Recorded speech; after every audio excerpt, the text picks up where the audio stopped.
Salam dan bahagia. Perkenalkan, saya Loveby Alista Anini, NIM 2019-008299 dari kelas 4A8 Manajemen. Jadi saya akan menjelaskan tentang etika dalam teknologi informasi, tren teknologi yang memunculkan isu etika, etika dalam penerapan teknologi informasi, dan langkah-langkah analisis etika. Yang pertama, etika dalam teknologi informasi. Etika atau etik bermakna sekumpulan asas atau nilai yang berkenan dengan akhlak, tata cara mengenai benar atau salah, tentang hak dan kewajiban yang dianut oleh suatu golongan atau masyarakat. Etika dalam teknologi informasi adalah sekumpulan nilai mengenai benar atau salah dalam proses mengumpulkan data, menyimpan data, dan menampilkan bentuk informasi kepada masyarakat melalui perangkat teknologi informasi. Permasalahan etika dalam sistem informasi telah memberikan desakan baru dengan semakin maraknya penggunaan internet dan perdagangan elektronik. Perkembangan teknologi informasi yang menghasilkan banyak manfaat di satu sisi, tetapi juga akan menimbulkan kerugian di sisi yang lain. Maka dari itu, agar kerugian-kerugian itu tidak semakin marak dan berdampak pada kita, seharusnya dalam menggunakan teknologi informasi harus memahami dulu etika atau apa yang boleh dan tidak boleh dilakukan. Selanjutnya adalah tren teknologi yang memunculkan isu etika. Ada 4 hal atau 4 tren. Yang pertama, kecepatan komputasi berlipat 2 kali setiap 18 bulan. Jadi dampaknya yaitu semakin memungkinkan bagi sebagian besar organisasi untuk memanfaatkan sistem informasi dalam proses produksinya. Hasilnya adalah ketergantungan kita kepada sistem dan kesalahan-kesalahan yang terjadi pada sistem serta kualitas data yang buruk juga akan semakin meningkat. Yang kedua, kemajuan analisis data. Dampaknya yaitu perusahaan bisa menganalisis sejumlah besar data secara cepat dan membuat profil individu terinci dan memungkinkan perusahaan untuk menemukan informasi lebih rinci mengenai individu. Dengan teknologi sistem informasi kontemporer, perusahaan juga bisa merangkaikan dan mengkombinasikan bermacam ragam informasi. Yang ketiga, biaya penyimpanan data menurun dengan cepat.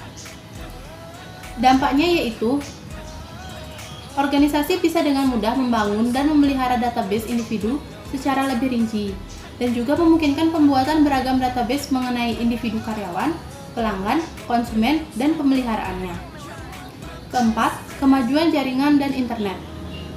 Dampaknya semakin mudah menyalin dan mengakses data personil dari satu lokasi ke lokasi yang lain, atau dari lokasi yang jauh, sehingga memudahkan penyalahgunaan data pribadi dan kerahasiaan pribadi. Selanjutnya adalah etika dalam penerapan teknologi informasi. Di slide itu ada 8 etika. Menggunakan fasilitas teknologi informasi untuk melakukan hal yang bermanfaat. Misalnya seperti mencari informasi atau berita-berita, bisa juga dengan menyalurkan hobi, misalnya seperti membuat blog. Yang kedua, tidak merusak sistem informasi orang lain secara ilegal, apalagi ditambah dengan merusak sistem tersebut. Yang ketiga, tidak memberikan user ID dan password kepada orang lain untuk masuk ke dalam sebuah sistem. Tidak diperkenankan pula untuk menggunakan user ID orang lain untuk masuk ke sebuah sistem. Karena kita tidak tahu orang yang kita berikan user ID dan password itu bisa dipercaya atau tidak. Yang keempat, tidak mengganggu atau merusak sistem informasi orang lain dengan cara apapun. Yang kelima, menggunakan alat pendukung teknologi informasi dengan bijaksana dan merawatnya dengan baik. Misalnya seperti laptop atau komputer atau HP yang biasa kita gunakan itu seharusnya dijaga dengan baik agar penggunaannya tetap maksimal. Keenam, tidak menggunakan teknologi informasi dalam melakukan perbuatan yang melanggar hukum dan norma-norma yang berlaku di masyarakat. Misalnya seperti cybercrime dengan membobol suatu situs dan merusak atau memposting sesuatu yang melanggar norma. Ketujuh, menjunjung tinggi hak atas kekayaan intelektual atau haki. Haki adalah hak yang didapatkan dari hasil olah pikir manusia untuk dapat menghasilkan suatu produk, jasa, atau proses yang berguna untuk masyarakat. Kedelapan, tetap bersikap sopan dan santun walaupun tidak bertatap muka secara langsung. Seperti kita sedang melakukan kuliah dengan sistem online, kita juga tetap harus mengikuti aturan-aturan yang berlaku. Seperti menggunakan kemeja atau mengunmute mic kita saat dosen berbicara agar tidak mengganggu. Selanjutnya adalah langkah-langkah analisis etika. Ada 5 langkah dalam melakukan analisis etika. Langkah pertama, identifikasi dan menjelaskan fakta yang terjadi dengan jelas. Temukan siapa yang melakukan suatu tindakan dan untuk siapa tindakan tersebut dilakukan, di mana, kapan, dan bagaimana. Langkah kedua, mendefinisikan konflik dan mengidentifikasi nilai-nilai luhur yang ada atau nilai-nilai yang lebih tinggi yang terlibat. Biasanya, kelompok-kelompok yang berselisih semuanya itu mengklaim mengusung nilai-nilai yang lebih tinggi, seperti kebebasan, privasi, dan perlindungan hak. Biasanya, isu etika melibatkan suatu dilema seperti dua program yang memiliki tindakan yang bertentangan, namun sama-sama mendukung atau memiliki nilai manfaat. Contohnya, dua hal yang berseteru yaitu kebutuhan dalam meningkatkan penyimpanan rekaman perawatan kesehatan dengan kebutuhan untuk melindungi privasi individu. Langkah yang ketiga, mengidentifikasi pihak-pihak mana saja yang terkait. Setiap isu etika, sosial, dan politik selalu memiliki pihak-pihak yang berkepentingan, seperti para pihak yang memiliki kepentingan yang terhadap hasil, pihak-pihak yang telah berupaya dalam situasi tersebut, dan pihak yang memiliki pendapat yang vokal atau pihak yang berani mengutarakan pendapat. Temukan identitas dari kelompok-kelompok itu dan apa yang mereka inginkan. Hal ini juga akan berguna kelak pada saat merancang solusi. Langkah yang keempat, mengidentifikasi pilihan atau solusi yang akan diambil. Mungkin saja kita tidak akan menemukan pilihan yang dapat memuaskan semua pihak, tetapi beberapa pilihan tersebut pasti lebih baik dari pilihan yang lain. Langkah yang kelima yaitu mengidentifikasi potensi konsekuensi yang akan diterima dari pilihan solusi yang diambil. Beberapa pilihan mungkin benar secara etika, namun membawa malapetaka dari sudut pandang yang lain. Suatu pilihan mungkin berhasil dalam suatu kasus, namun belum tentu juga akan berhasil dalam kasus lain yang serupa. Baik, itu saja presentasi dari saya. Sekian dari saya dan terima kasih. Salam. Assalamualaikum warahmatullahi wabarakatuh. Salam dan bahagia. Perkenalkan, nama saya Bekti Fatmasari, NIM 2019-008311 dari kelas A8. Baik, saya akan melanjutkan penjelasan materi dari Mbak Feby mengenai prinsip atau aturan etika dalam membuat keputusan dalam sistem informasi manajemen. Setelah melakukan proses analisis dalam membuat keputusan sistem informasi manajemen, kita hendaknya menyesuaikan dengan prinsip atau aturan etika yang ada. Dengan menyesuaikan prinsip atau aturan yang ada, kita akan membuat keputusan yang tepat sasaran. Prinsip atau aturan etika dibagi menjadi 6 poin. Yang pertama, perlakukan orang lain sebagaimana kita ingin diperlakukan. Jika kita ingin dihargai, maka kita hendaknya terlebih dahulu harus menghormati orang lain. Prinsip yang kedua, tindakan yang tidak baik dilakukan semua orang, maka tindakan tersebut tidak baik untuk dilakukan oleh siapapun. Jadi, jika suatu tindakan dinilai tidak baik untuk dilakukan, maka akan menjadi larangan bagi setiap orang. Prinsip yang ketiga, sebuah tindakan yang tidak dapat dilakukan berulang-ulang, maka tindakan tersebut tidak tepat untuk diambil. Suatu tindakan yang baik tentunya akan dilakukan berulang-ulang. Namun, jika suatu tindakan tidak boleh dilakukan berulang-ulang, maka tindakan tersebut merupakan tindakan yang dapat merugikan pihak-pihak tertentu. Prinsip yang keempat, ambil tindakan yang memiliki nilai luhur. Prinsip ini mengasumsikan kita untuk dapat memprioritaskan nilai dalam suatu susunan peringkat atau keadaan dan memahami konsekuensi dari berbagai macam tindakan yang kita ambil. Tentunya, dalam mengambil sebuah tindakan, kita perlu memperhatikan nilai luhur yang terkandung. Prinsip yang kelima, ambil tindakan yang memiliki potensi bahaya dan biaya paling sedikit. Dengan memilih tindakan yang memiliki potensi bahaya yang rendah, maka kita dapat menekan resiko yang ada dalam tindakan tersebut. Dan juga, dengan memiliki biaya yang paling sedikit, kita dapat mengoptimalkan keuntungan yang kita ingin peroleh. Prinsip yang keenam, asumsikan bahwa semua objek nyata dan tidak nyata dimiliki oleh seseorang, kecuali jika ada pernyataan khusus lain. Jadi, jika seseorang telah menghasilkan sesuatu yang bermanfaat dan sesuatu tersebut bernilai, maka kita harus mengasumsikan bahwa pembuatnya tersebut menginginkan kompensasi atau pengakuan dari hasil karyanya. Selanjutnya, kode etik profesi. Kode etik profesi adalah janji berdasarkan profesi untuk mengatur kalangan profesional dengan kepentingan umum masyarakat. Atau dengan kata lain, kode etik profesi merupakan norma-norma yang harus dipatuhi oleh setiap anggota profesi dalam menjalankan profesinya. Norma-norma tersebut berisi tentang petunjuk bagi anggota tentang bagaimana mereka harus menjalankan profesinya dan menghindari larangan-larangan yang ada, serta mengatur tingkah laku anggota profesi dalam pergaulan di masyarakat. Berikut ini adalah contoh kode etik profesional yang diumumkan oleh asosiasi profesional, yaitu ada ACM atau Association for Computer Machinery dan juga ada AITP atau Asosiasi Profesi Teknologi Informasi. 5. Etika. Banyak perusahaan telepon besar di Amerika Serikat menggunakan teknologi informasi untuk mengurangi jumlah tenaga kerja. Mereka menggunakan piranti lunak pengenalan suara sehingga mengurangi kebutuhan operator manusia dengan menggunakan komputer untuk mengenali kebutuhan pelanggan berdasarkan pertanyaan-pertanyaan yang telah dikomputerisasikan. Sebagian besar perusahaan memonitor apa yang sedang dilakukan para karyawannya di internet dengan maksud mencegah mereka membuang-buang sumber daya perusahaan untuk aktivitas non-bisnis.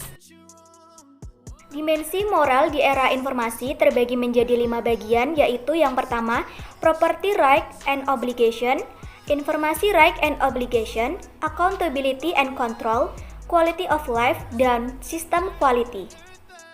Selanjutnya, hak informasi, privasi, dan kebebasan di era internet.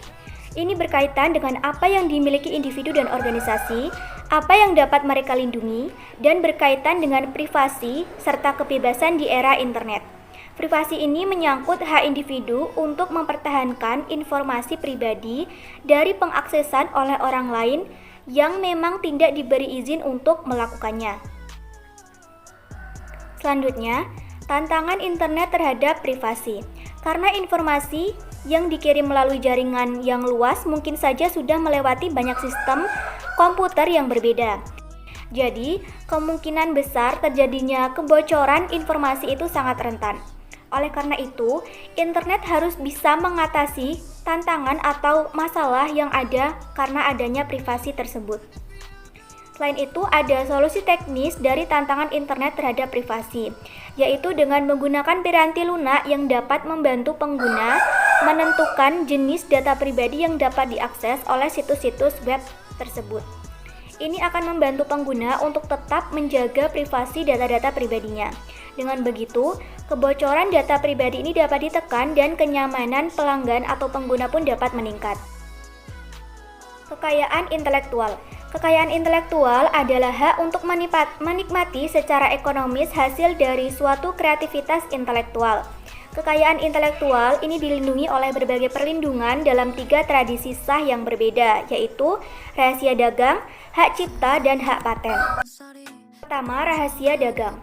Rahasia dagang dapat berupa produk karya intelektual apapun berupa rumus, perangkat, pola, atau kompilasi data yang digunakan untuk sebuah tujuan bisnis dan bukan informasi yang dapat diakses secara umum. Selain itu, piranti lunak yang berisi elemen, prosedur, dan kompilasi yang baru atau unik dapat dianggap sebagai rahasia dagang. Undang-undang rahasia dagang melindungi ide dasar di balik suatu produk, tidak hanya perwujudannya saja. Yang kedua ada hak cipta. Pengakuan oleh undang-undang yang melindungi penciptaan kekayaan intelektual dari pengadaan hasil karyanya oleh pihak lain untuk tujuan apapun selama usia hidup pencipta ditambah 70 tahun setelah penciptanya meninggal dunia.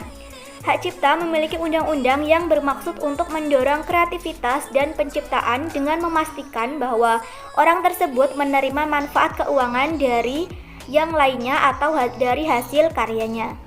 Yang terakhir, ada hak paten.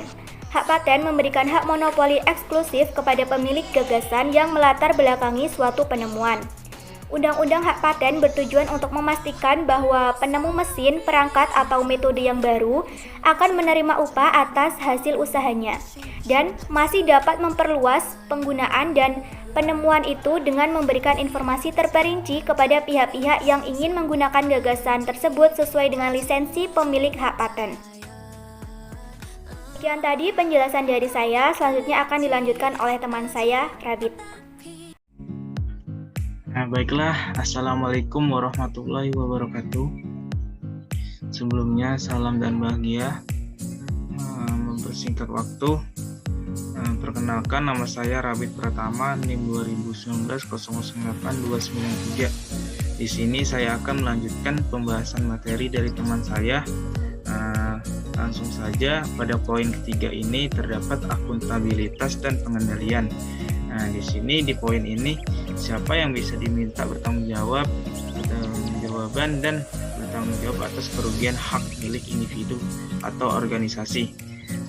Sebelum lanjut pembahasan ini, apa sih yang dimaksud dengan akuntabilitas? Akuntabilitas itu sendiri adalah ciri-ciri sistem dan institusi sosial yang artinya bahwa ada mekanisme yang menentukan siapa yang melakukan tanggung jawab dan bertanggung jawab.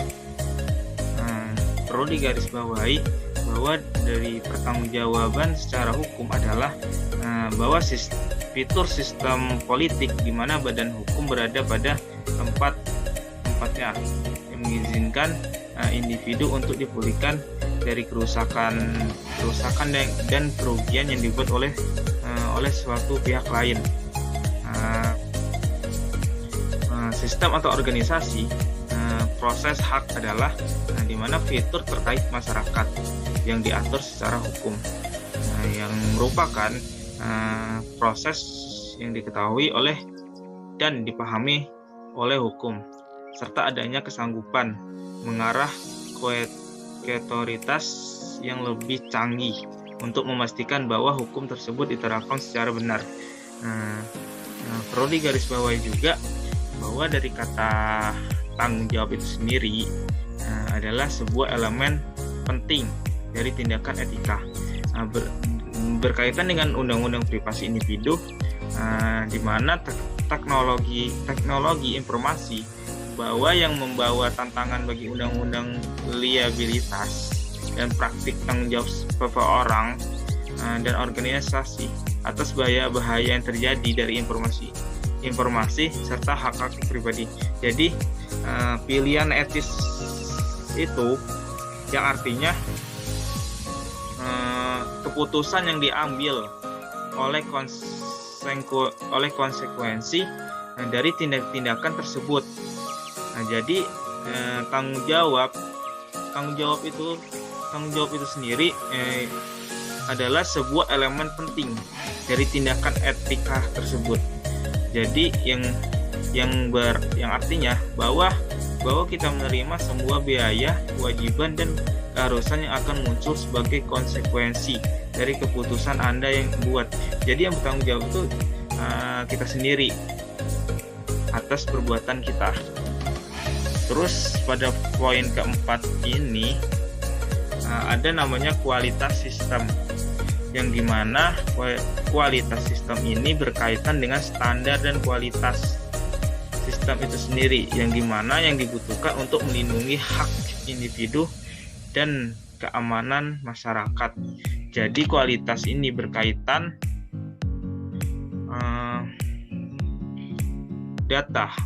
dengan data, dengan standar kualitas sistem data yang seharusnya dipenuhi untuk menghindari kesalahan dari sistem yang diterapkan untuk melindungi data tersebut. Nah, kalau tidak diterapkan sistem kualitas sistem ini, mungkin akan menyebabkan kekacauan hak individu dan keamanan, dan dapat merugikan perusahaan dalam bisnis. Next.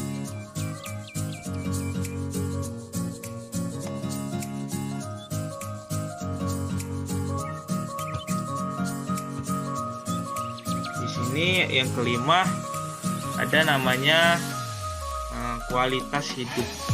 Kualitas hidup ini yang artinya bahwa dengan adanya sistem informasi akan menyeimbangkan antara pusat dan daerah. Jadi kecepatan perubahan sosial itu dapat menyebabkan adanya batasan dengan keluarga, pekerjaan, dan waktu luang, serta dapat menimbulkan ketergantungan. Dari maksud slide ini, bahwa di era globalisasi, di era globalisasi ini, teknologi informasi ini mungkin dapat merusak elemen yang berharga, seperti merusak elemen kebudayaan yang ada di dalam masyarakat.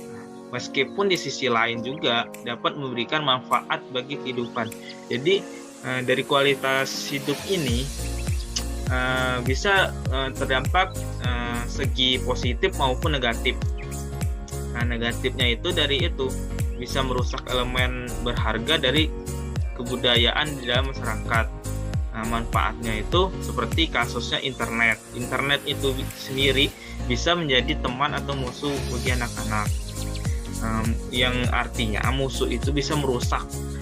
Contohnya di era sekarang itu banyak sekali anak-anak yang tidak bisa memanfaatkan teknologi, seperti main game sendiri. Terus next,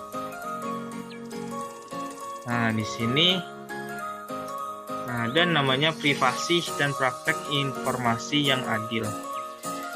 Jadi privasi ini menyangkut hak individu untuk mempertahankan informasi pribadi dari pengaksesan oleh orang lain yang memang tidak diberi izin untuk melakukannya. Jadi privasi ini dibedakan menjadi dua, yaitu privasi fisik dan privasi informasi. Jadi privasi fisik ini adalah hak seseorang untuk mencegah seseorang yang tidak dihendaki terhadap waktu, ruang, dan properti yang dimiliki. Sedangkan privasi informasi adalah hak individu untuk menentukan kapan, bagaimana, dan apa saja informasi yang ingin dikomunikasikan dengan pihak lain. Pengguna teknologi informasi cenderung membuat pelanggaran terhadap privasi lebih mudah terjadi. Jadi contohnya ini contoh pelanggaran privasi. Jadi ada seseorang manajer pemasaran yang ingin mengamati email karyawan bawahnya. Jadi pelanggaran ini menurut saya tidak etis. Karena apa? Jadi seorang manajer itu mengamati email karyawan di bawahnya karena mengira mereka lebih banyak berhubungan dengan email pribadi para pelanggan, sekalipun manajer memiliki kekuasaan hal tersebut, namun ia telah melanggar privasi. Bahwa ini sangat tidak etis, bahwa setiap karyawan itu mempunyai privasi. Banyak juga yang pelanggaran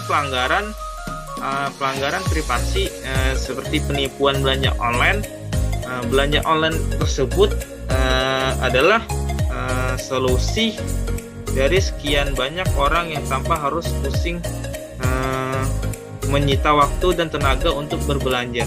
Nah, jadi karena itu tidak sedikit orang yang bertanggung jawab mencari keuntungan dari celah belanja online.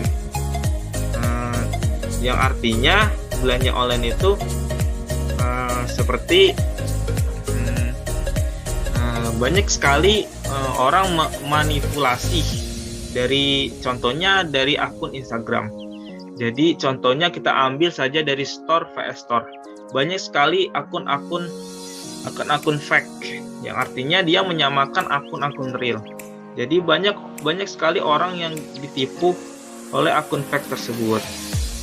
Jadi sebelum kita harus pintar-pintar berbelanja, kita harus kita harus mencari informasi, referensi dari orang lain. Seperti kita mencari informasi dari teman saya, apakah benar ini akun yang real atau tidak, supaya kita tidak ditipu sama orang-orang yang bisa menipu itu. Jadi solusinya untuk menghindari penipuan belanja secara online, pastikan bahwa situs yang Anda kunjungi mempunyai identitas yang jelas dan reputasi yang baik.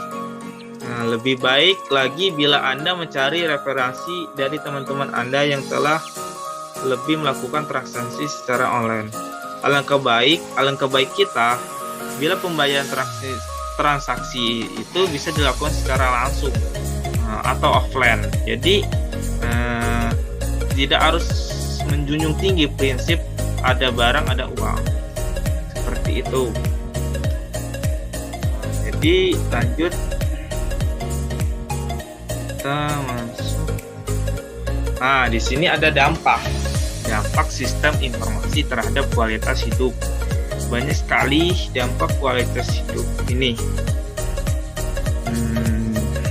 Dari kualitas hidup sudah dijelasin atau sudah disindir dari teman-teman saya tadi, atau saya juga tadi, kualitas hidup bahwa di era teknologi informasi ini dapat merusak elemen yang berharga dari budaya di dalam masyarakat, meskipun di sisi lain itu memberi dampak positif dan negatif. Di sini adanya perkembangan teknologi. Dari dampak perkembangan teknologi ini, jadi kemajuan teknologi ini semakin hari semakin cepat, seperti 4.0 atau 5.0 ini semakin canggih teknologi. Tentunya membuat banyak perubahan terhadap sebuah negara.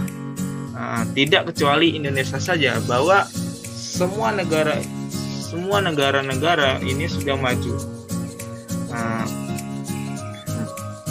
Di sini ada pengaruh positif. Yang dimaksud dengan pengaruh positif ini seperti pertukaran sebuah informasi yang lebih mudah dan cepat, terus memudahkan pekerjaan, terus pekerjaan yang dapat dilakukan satu orang menjadi lebih efektif dan efisien. Yang dimaksud efektifnya tepat sasarannya, jelas. Dan sistem pembelajarannya dapat dilakukan secara online, seperti yang dilakukan kita ini. Karena corona, kita melakukan online, tidak harus bertatap muka. Banyaknya pengaruh positif yang dihasilkan dari tumbuhnya teknologi ini tidak sebanding dengan hal yang negatif ditimbulkan. Bahwa di sisi lain, hal negatif itu banyak juga. Masuknya budaya luar yang tidak mudah untuk diterima oleh anak Indonesia. Terus pengguna budget yang berlebihan dan akhirnya dapat merusak perkembangan otak pada anak-anak. Terus kurangnya orang-orang bersosialisasi. Karena apa? Karena pengaruh dari teknologi tersebut. Jadi banyak orang yang main game lah. Jadi gitu. Karena dia terlalu fokus pada teknologi tersebut. Terus dari segi positif, bahwa internet ini menawarkan begitu banyak hal kepada mereka. Seperti mereka menggunakan internet untuk tugas sekolah, mengirim email dan tugas-tugasnya. Dari negatif juga sudah dijelaskan tadi. Negatif juga ini tambahan bahwa kelalaian dan menghabiskan waktu yang terlalu lama untuk online, sehingga mereka tidak akan fokus mengerjakan pekerjaan rumah, karena aktivitas online-nya terlalu menguras waktu tenaga.